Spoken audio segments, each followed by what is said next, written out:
Packers' special teams spiral puts Rich Bisaccia under the microscope.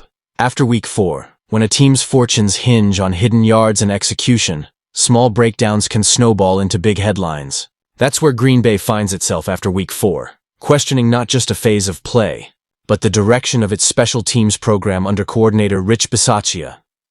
Pro Football Focus attempts to distill kickoffs, punts, coverage, field goals, and extra points into a single metric. By that measure, the Packers are in a rut. Their current special teams grade is 51.4, 30th in the league, continuing a multi-year slide that predates this season.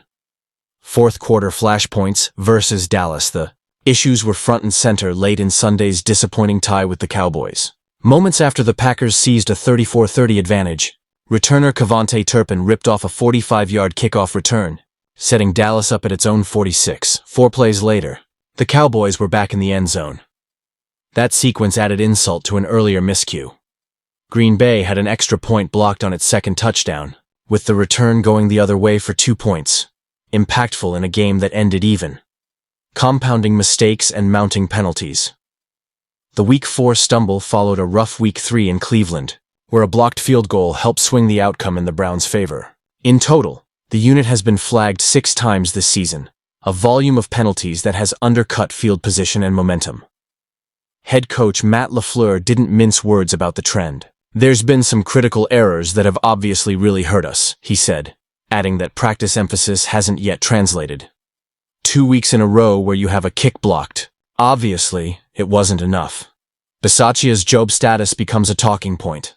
The drumbeat has grown loud enough to raise job security questions.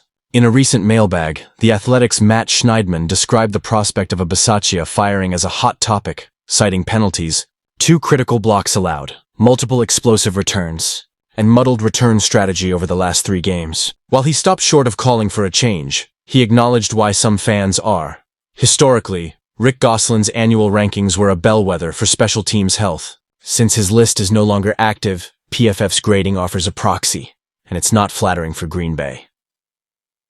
The trend line Packers. Special teams under Rich Bisaccia year PFF grade NFL rank 2025, 51.4, 30th, 2024, 58.5, 32nd, 2023, 67.0, 28th, 2022, 71.0, 26. The 4 weeks is early to pull the plug on a coordinator. An in-season upheaval can create fresh problems, but the trajectory is difficult to ignore. Blocked kicks, long returns allowed, and avoidable penalties have repeatedly put the Packers on the back foot. If the unit doesn't stabilize soon, the conversation around Bisaccia won't just be hot, it will be unavoidable. If you're into straightforward, no-drama breakdowns like this, tap like to help more Packers fans find it, and subscribe if you want weekly level-headed looks at the details that decide games. Drop your thoughts below. What's fixable right now on special teams, and what would you change first?